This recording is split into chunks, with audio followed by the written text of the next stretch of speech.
Hi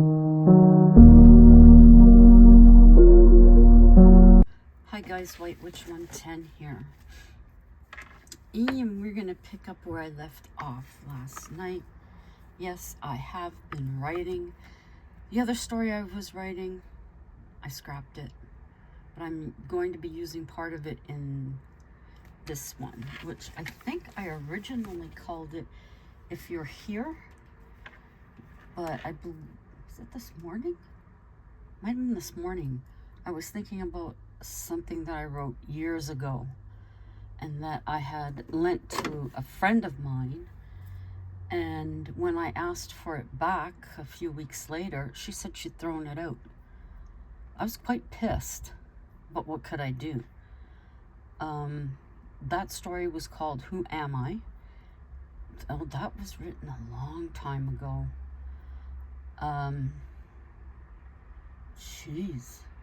In the late 70s, maybe? Probably. Late 70s. I'm almost going to say early 80s, but I'm pretty sure it's the late 70s I wrote it. It was called Who Am I? And it did include a singer of that time frame. The original story was that he was into drugs. And I can't really remember too much other than that, unfortunately, but that was the story back then. It'll never be rewritten. So I've changed the name of this one to Who Am I, but for a different reason. Okay, now I've wasted 1 minute and 45. Here we go. How to narrow the search was the problem. He knew she wasn't at her father's house. She had sold it. The bunkie went along with it. She wasn't at the cabin. That also crossed off the apartment above the garage. She wasn't in any secret room in the mansion. Abigail wasn't with Scott. He had moved with Sally. And not with Nicole either. Great, I know where she isn't. He paced his apartment floor. Where else was there to look? Brent. He's been locked up in his room for days. Go check he's okay, Jeannie asked. Brent climbed the flight of stairs. He knocked. There was no answer. He knocked again. Jace, it's me. He heard the lock turn. I'm fine. Tell her not to worry. Sure thing. Chase closed his door. Brent reported back. Jace thought harder. Jason's. I'm not going to call. I'll just show up. That is exactly what he did. Jace, what are you doing here? Jason was more than surprised. Is she here? No, she hasn't been here in weeks. I haven't seen her since she left, but if you want to check. Jace wasn't going to say no. He went through the house. Nothing of Abigail's was there. Do you want to know if I find her? To know where she is and still safe? Yes, Jason replied. Jace drove back to the mansion. There was no reason to ask Silas. Abigail had been busy all day at the office. It was finally organized. She sat back for a moment. You look tired. It was Quinn. I am, but finally this place is organized. She smiled. Sit here, he requested. Quinn stood behind her. He touched gentle to her skin below the t-shirt. That feels good. So tense. I hope I don't make you uncomfortable, he continued to massage her shoulders. No, I enjoy a good massage. You have the right pressure for it. Thank you. He stopped himself. Go ahead. Feel free to talk about her. You'll be better for it, Abby told him. I used to give her a massage each night after work. Never received one, always gave. She placed a hand on his. Change places. No, it's all right, Quinn. I insist. She got up and gave him a soft shove. Sit down. Abigail began the massage. His shirt wasn't allowing her best grip. Quinn, can you remove your shirt? I can't get a grip on your shoulders. He thought for a moment. It's fine. He got up to leave. I'm sorry, Quinn. I didn't want to make you uncomfortable. Forgive me? He did what he wasn't supposed to. He stepped close and kissed her. Oh my God, I'm sorry, I shouldn't have. Quinn. Abby brought her index finger to his lips. She stepped to him. Kiss me again. I shouldn't, it's wrong. Her lips were so close, he felt her breath. It was warm, and he wanted her. Slowly, his arm slid around her waist. She smiled, gazing into his eyes. Your eyes are gorgeous. Your lips tasty. She was attracted. I was trying not to, he said. Try to, instead. Her hand slid up his chest, around his neck. Just try, she whispered. Their lips barely touched. There was satisfaction. They parted a second. Each peck led to something more serious. His tongue teased her lips until they parted. A French kiss of heat. They stood until they instinctively moved to the sofa. Passion was rising. They pulled apart. I got carried away. Quinn felt horrible. How could he let this happen? Quinn, I wanted it to happen. Why do you think I suggested a massage? I'm highly attracted to you. I couldn't hold back. I'm the one who should be sorry, Abby admitted. Quinn stroked her face. Meant to happen? I believe so. She touched his knee. Is it dreadful that I want more? I'm not sure what to say. He glanced at her expression, then down to her small hand. He played with her fingers. It must be all the more unacceptable that I want the same thing. What do we do? I don't think Carl will approve. An employee shouldn't take liberty of a situation. Neither should an owner. They sat staring, not uttering a word. It felt wonderful. Eventually, Abigail found herself cozy under his arm against his chest. She felt comforted, free. At that very moment, nothing was expected. They fell asleep. Carl came in. Seeing them through the window, he was as quiet as possible. He forewent fixing dinner, grabbing a pop and leftover ham. He watched television in his bedroom. It was 1 a.m. when they woke up. Quinn looked out the window. Carl's home. He turned at her. He was mortified. Nothing to hide now. Don't be embarrassed. We have every right. Unless you don't want to. She felt a fool. I'm agreeable since you are. Quinn, stay with me tonight. Just sleep. I need you close to me. She didn't explain the need. Morning came hours later. Quinn woke first. I can't believe I spent the night with Abigail. I can't believe I French kissed her. She stirred, her eyes opened. Morning. She hugged him. I don't believe I did this, but it's so nice, she thought.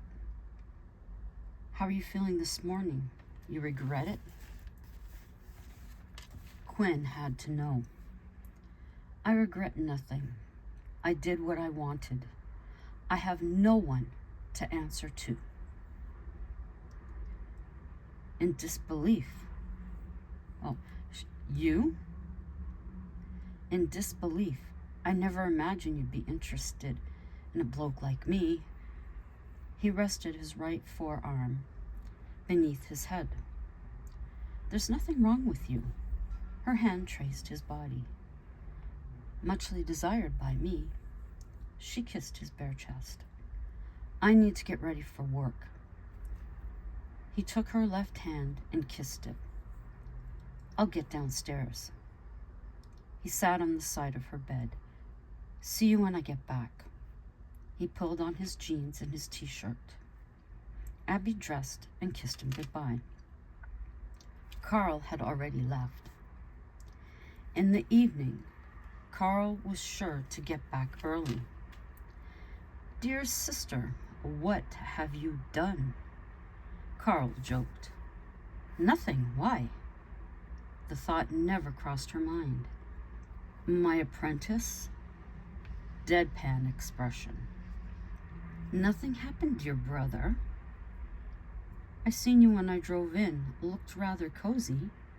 It was. He slept in my bed. I do mean slept. We kissed, nothing more. It was extremely pleasant. Carl gave her a side eye. Far be it for me. I'm not like these others. Just saying, I'm here. It was appreciated. Dinner? He inquired. Pizza's on its way. When Quinn came home, he showered and changed in his apartment. He went up the basement staircase. Hi, all. He kept his distance from Abby. It's all right, Quinn. We're all adults. Your lives are your own. I don't judge. Just make us money every day. I'm content. I'm no one's father. Abigail took control. She walked over to Quinn, planting a peck on his cheek. Pizza's on the way. Carl put on a movie. They gathered in the living room. Food was eaten, drinks, drunk, laughs were had. I'm out. 6 comes early. Carl bid good night. It was awkward for a moment. So I guess I'll go too. Quinn looked over to her. Sleep well. He gave her a kiss and went downstairs. Abigail turned off the lights and kept the basement door unlocked. She was sure he wasn't coming up, but just in case. She laid in bed debating. Did she want to go further with Quinn? The answer was on the fence. Quinn laid in bed, desperately wanting to be with her. He dreamed about the experience. His mates would never believe it. They would never believe he had actually kissed her. But they weren't meant to be in the equation. His motive was wrong. Tonight, he'd stay put. 6 a.m. began with gray skies. Nothing new for the West Coast. Carl and Quinn left together. Be careful is all I'm going to say, Carl spoke before hopping in his car. Don't worry. I don't believe anything is going to happen, Quinn assured him. Yes, he wanted his job. He enjoyed his job. Abigail got her day started with coffee. She stood at the sink gazing out over the vast nature in front of her. What had transpired that night, she decided, was a one-off. There was no intention to take it further. Back at the bay, Jason was fickle. Abigail continued to plague his thoughts. He wanted to see her. He'd be in his car and look over to the passenger seat, empty. Sitting out at night was losing its appeal. There was no one there to comment on the sky or how the air smelled. Jason could see her sitting poolside, feet dangling in the water. He came home to a house that smelled like a house. There were no aromas of home-cooked meals. The scent of her perfume had long since faded, though he recalled it. Her shampoo had the most refreshing smell that filled the bathroom. This, too, was only a memory now. The day he saved her from Silas, there was a pang of love when he held her. Trouble was, it never grew. He didn't nurture it. He hadn't wanted to. "Where are you?" he whispered to the universe, hoping it would respond. He hadn't touched the guest room since she left. He sat staring at his television. It may as well have been off. He wouldn't be able to tell you what was on, even looking at the screen. But I still don't love her. What the hell is going on with me? This is what happened when you became part of her world. Confusion, frustration, and wanting, and never understanding the why or how, only the who. Quinn had a productive day. He had made the company money. The entire time, Abigail was there with him in his mind. When he got to the house, she was in the kitchen cooking. The smell made his mouth water. "Smells great. What's for dinner?" He came up behind her. "Another stew." She didn't turn around. She felt him there. She waited. Quinn's hands reached round her waist. She tilted her head back. "I wasn't sure after yesterday. Things were awkward," he said. "Yes, it was. This feels right, even though it shouldn't," she said in a hush. "Why isn't it?" He began to kiss her neck. The moist of his mouth, the tease of his tongue, the heat of her skin. "You make this difficult." She turned toward him. "Very difficult." Abby fell into his arms, lust overflowing. Neither were willing to stop, though they needed to. Embroiled in one another, their feet were leading them to the bedroom. When the tile floor changed to carpet, they stopped. "Not now." Abigail was breathless. "Later." "Yes, later," Quinn whispered with a passionate kiss. Carl came home. They sat down to eat. They each shared their day. "I met someone today who knows you, Abby," Carl informed. "Who?" "A woman by the name of Claire." "I don't know anyone by that name. I believe she's a reporter searching for information." "I hope you played dumb," she said. "I told her I'd let you know the next time I seen you. I said it's been years. I suggested she email you." "I hope she bought it." Abigail was concerned. If she actually knew, hell wasn't far away. Quinn called an early night. "Sleep well," he wished, and went down the basement stairs from the kitchen. Carl got up moments later to close and lock the door. "What's going on?" He sat back at the table. "Don't tell me nothing." "All we did was kiss." Abigail got up from her seat. "If I'm going to be questioned every time you come home, I'm leaving." She raised her voice. "Why do all of you believe you have a right to run my life? Why do I have to explain my life to any of you? Yes, I've made horrendous mistakes, but can any of you say you haven't without lying? I'm past being sick of my treatment by others. I may not be here in the morning." She stormed off to the guest room. Too tired to cry, she packed her things. All that was important to her was safe. A light knock on her door. In her anger, she stomped over to the door. "What?" she asked without opening it. Carl, go away. I don't want to hear anything else you have to say. I'm leaving in the morning, so it doesn't matter. She stayed firm. Abby heard him walk away. Did she actually want to leave? No. Carl came back. Abigail heard the footsteps. Sunbeam, please. His voice low and sweet. She reluctantly opened the door. Come in. He held out a single rose. Please stay. I'm sorry. I was out of control. We both were. She accepted the rose. Carl hugged her and gave her a kiss. They looked at each other. Yeah. You know, I'm not serious about him. Yes, I can see it. It was there. They knew it. It's not right, she told him. I know. We've had this conversation. Are you going to with Quinn? Likely not. I don't feel to go that far.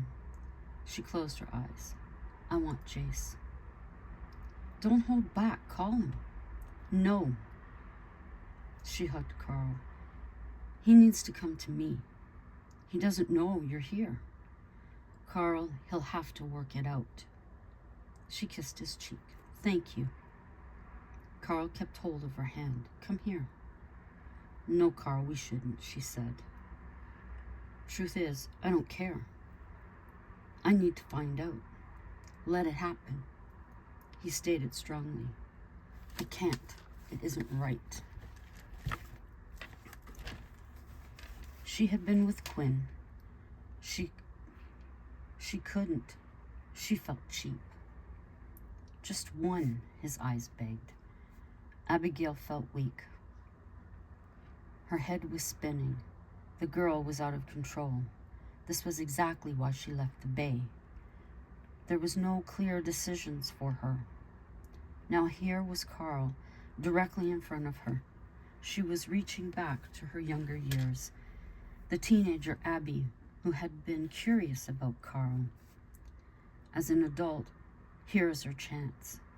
The question to herself, why now did it feel like cheating on Jace?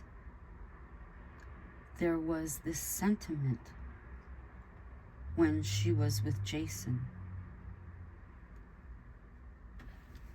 There was this sentiment when she was with Jason. Was there this sentiment when she was with Jason? She thought for a moment. I wasn't in love with Jason.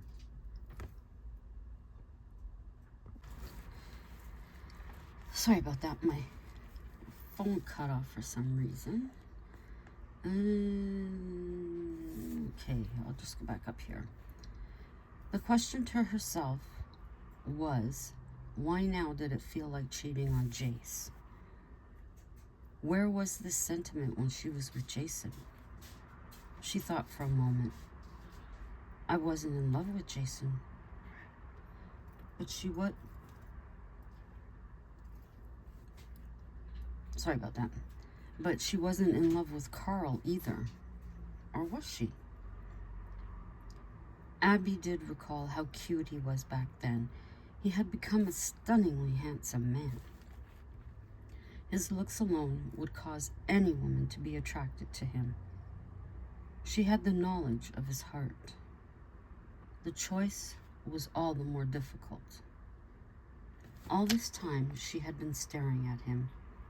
He waited for her to make up her mind. Out of her mouth came the words, I wasn't in love with Jason. What are you saying? Carl was confused. I don't know, she replied. Or you don't want to admit. Is there something you've been hiding from yourself? In her frustration, she stomped. She stomped, throwing herself on the bed. Abigail, tell me. He sat beside her. Were you in love with me?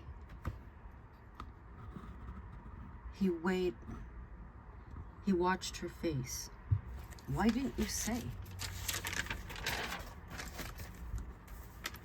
Waste of time. You had Cindy.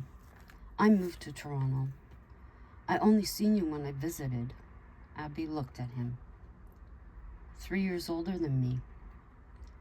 There were things I couldn't do because of that. Age, he laughed, seems to follow you. She looked offended.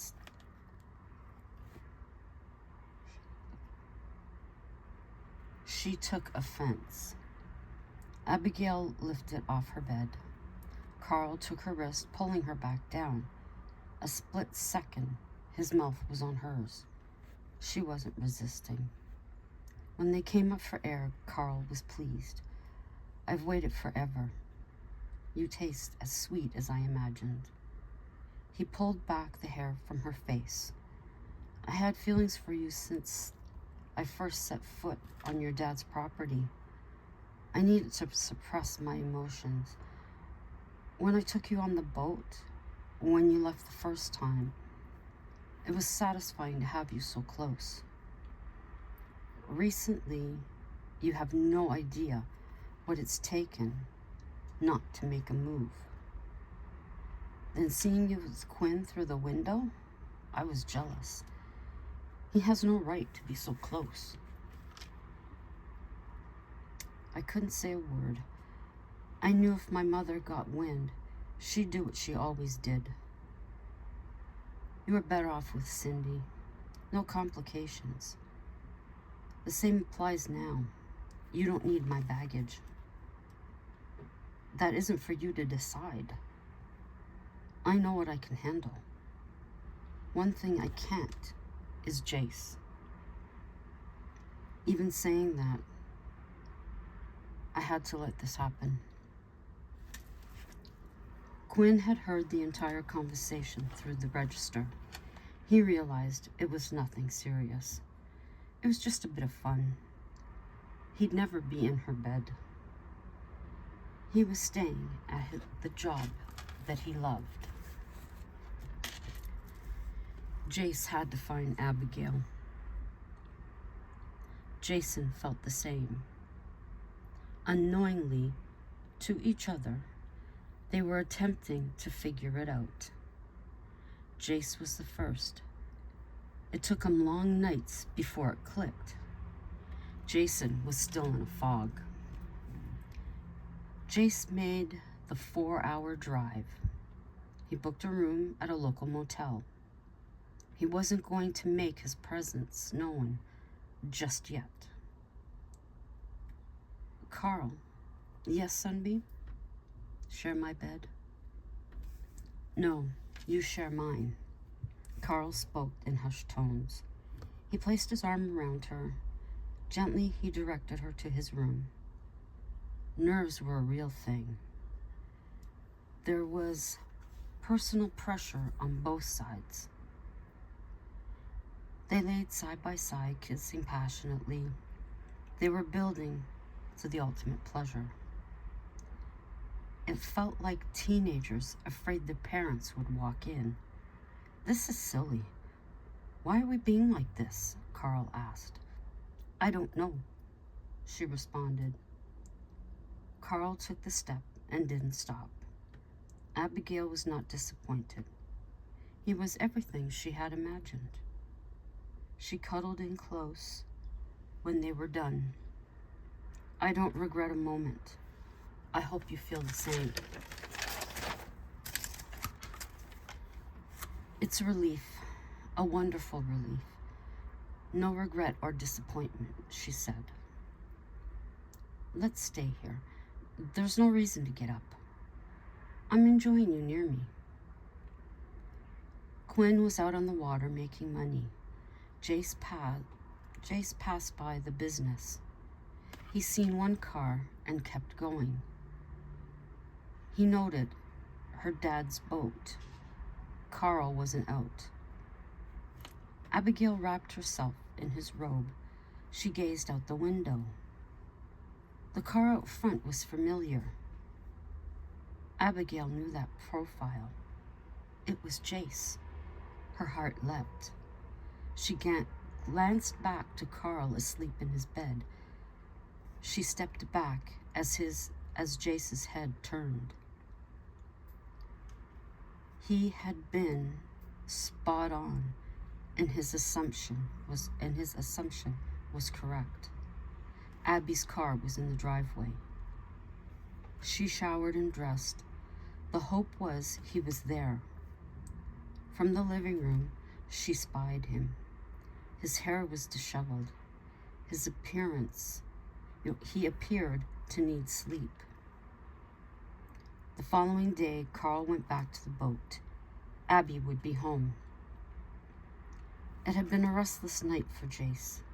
Being this close, her face would play on in his mind. With Carl's car gone, Jace realized Abby was alone. An overcast day.